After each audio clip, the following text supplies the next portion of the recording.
So hi everybody, a very good evening. I'm Justin Kapani, the founder and CEO of I'm Decor Design. We're in the business of designing and manufacturing home and office decor and interior solutions.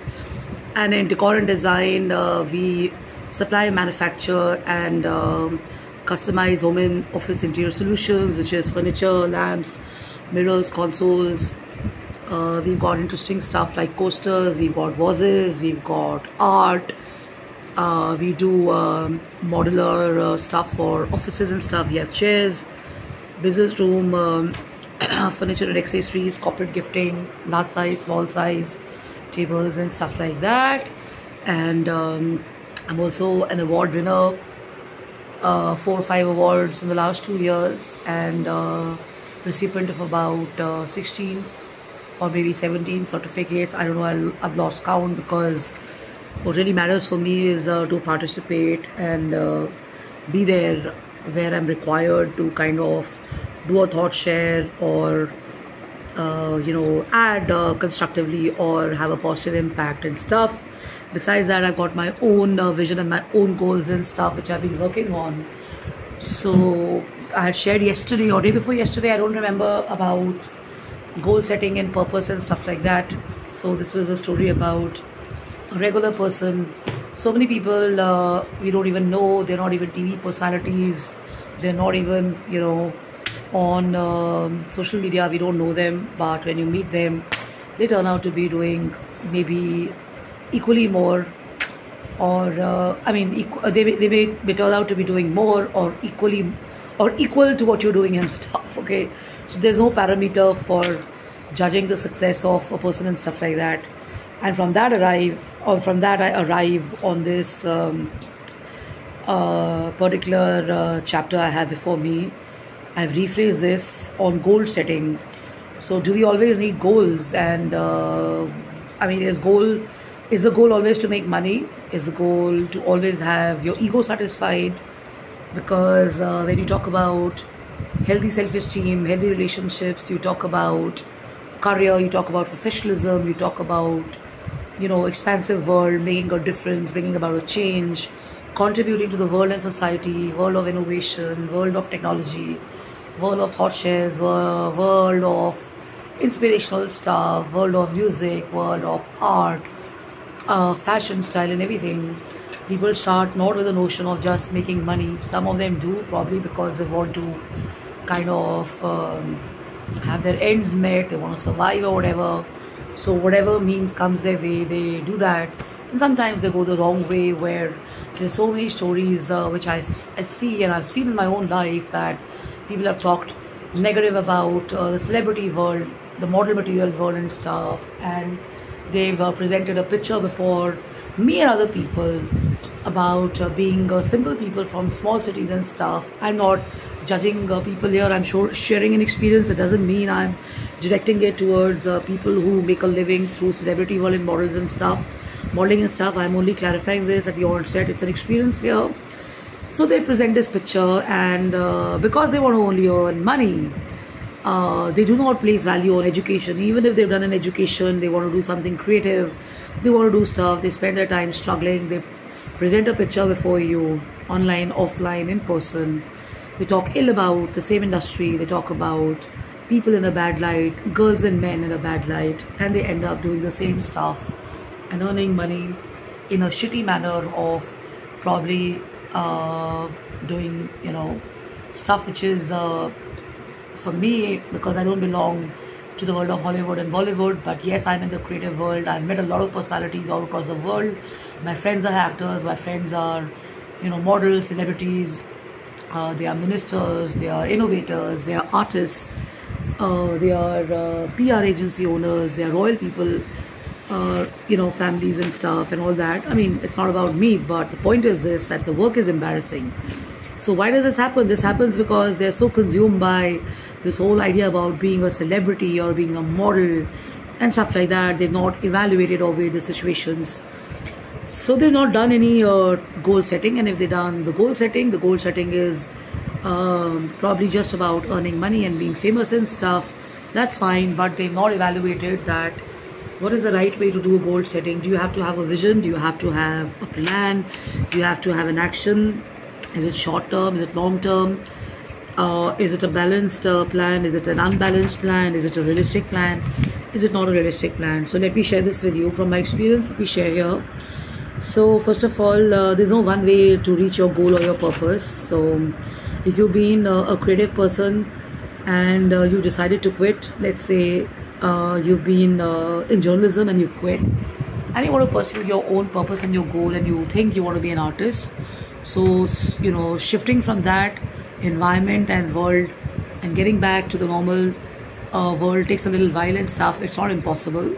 So people are juggling different roles and stuff like that. It's possible, but how should you approach this? Okay, so I'd shared this that the goals have to be kind of longer than 5 years, because then they become the purpose of your life.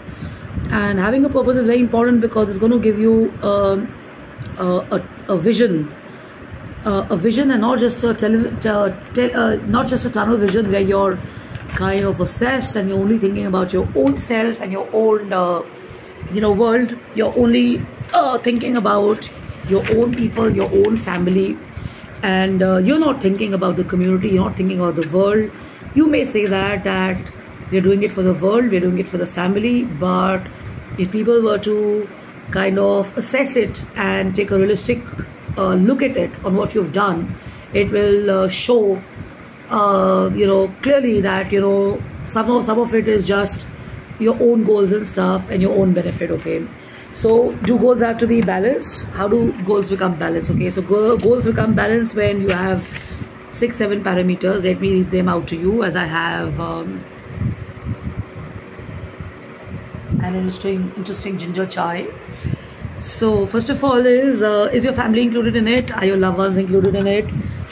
I see children who leave their parents and they shift to different cities, they go abroad, they disconnect from their parents and stuff, leaving it to either their parents who have a partner with them, or they've got their siblings and everything, or the parents are living alone. And unfortunately, I've also met parents where they are in old homes, or they're living alone and they're suffering. Okay, so first of all is a goal balance. So does it include your relationship with your family and your loved ones? Are you there only to make a living and to kind of living only to make money?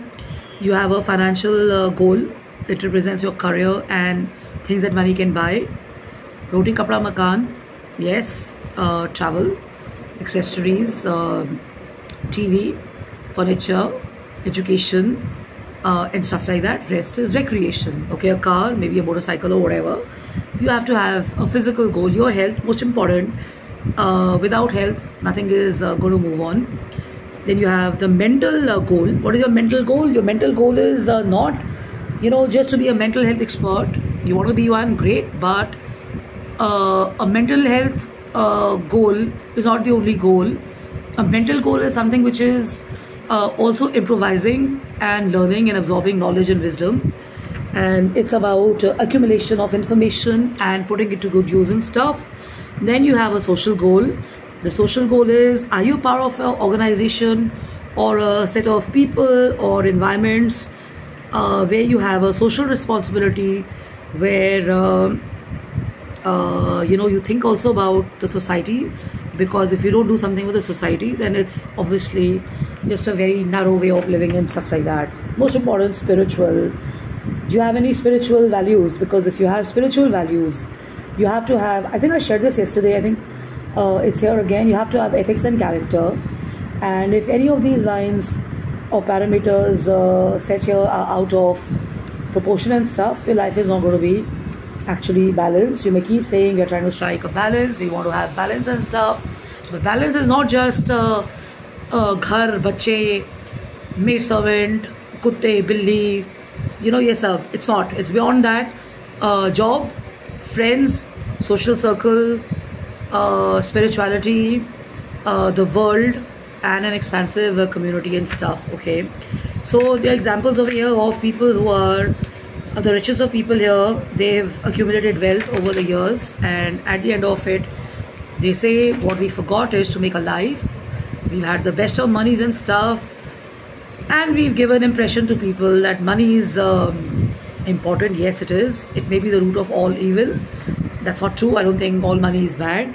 But the point is, for them, the basic is money basically provides food for hungry, medicine for sick, clothes for the needy, and money is a medium of exchange. So we need to have education. How do you earn your money? You're not going to get your money if you've educated enough and you join a job where you're a laborer. That's going to be undervaluing your own education and stuff. So you spend money on education, and now it's time to kind of reap the benefits and stuff. Okay, so this is where the money comes in play, the education comes in play. So what's the point of the money? You earn the money, but you're saying we are not able to spend time with our family, we are not able to look after our health, we are not able to be at home with our parents and stuff. So we don't have, what is a regular term, we don't have the time. Okay, so the point is this, that if you are not able to even see your children, you see them only in the morning, you see them only in the evening, and your parents, your family and other people are looking for you all the time. It doesn't make you important, it just makes you look like a person who's not able to balance their lives and stuff. Because when you look at other people who are doing much better, or maybe more, or maybe less, but they're able to balance it by kind of being there in events, a wedding to attend, a birthday to attend, a cremation to attend, an event to attend, working in the office, making time for fitness, making time for your meditation, making time to be with your animals and stuff. That's when you're basically highly balanced and stuff. So it's the quality, not the quantity. So is health more important than money? So we lose our health in the process of earning money, and then we lose money in trying to regain health. This is what Dalai Lama shared. I think I kind of shared this post in the year 2007. When I started following Buddhism. I joined the practice in 2006, and 2007, 2008 I had the realization that people are working to earn money, but they're not able to do anything besides earning money, so that's miserable. That's basically because it's an ego. And when you come out of this into the real world, and you're in forums and you're a designer, yes, you're going to be earning money, but the vision is not to just earn money. The vision is to have a business. The vision is to kind of have creations, have designs, have a branding campaign, have a PR campaign, represent yourself everywhere and stuff, and money drives it. But the point is this, that from an idea comes the money. It's not the other way around usually. Okay, if you think it's something else, you're allowed to have your own thoughts and stuff like that. But I think, in my opinion, an embodiment of holistic approach is important. Education is important, wisdom is important, learning is important, acumen is important, being sharp is important. Education, I've already said it. Your information and awareness is important. Your confidence is important. Do you really love what you do? Are you passionate enough? Are you consistent enough? Okay. And do you get discouraged if you don't get entertained by certain people and you've been left behind? And if you've had a sickness, God forbid you've had a sickness and you've gotten back, have people accepted you? Do you feel you're left behind? Well, if you're going to keep comparing yourself and you're going to keep feeling that you're nowhere and they've left you behind and stuff like that, the right approach would be to look at the brighter side, that you're alive and you can actually go forward doing even more. Okay, so just because people seem busy and people seem to be everywhere, they seem active, it doesn't mean that there's accomplishment there, Sometimes they're just liabilities. Sometimes they're just there because they're passing time. Sometimes they're just killing it. Sometimes maybe, families are at home and they have nothing to do, so they'll say, chalo, theek hai, we go to an event, kill our time, come back, and everybody will be home and stuff like that, So assuming and evaluating lives of people, looking at their pictures online or on TV, doesn't necessarily mean that they have a great life or a healthy life. So I'm going to take you on to video 2 to make you understand where am I coming from. Okay.